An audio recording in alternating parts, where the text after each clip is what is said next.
నారదా, లక్ష్మి అలిగి వెళ్ళిపోతున్నది. ఓహో, ప్రణయ కలహం ప్రళయ రూపం దాల్చినదా ఏమి?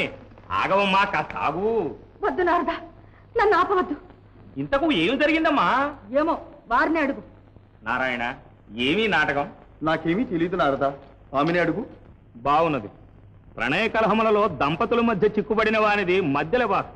అమ్మా, నీవే చెప్పవమ్మా.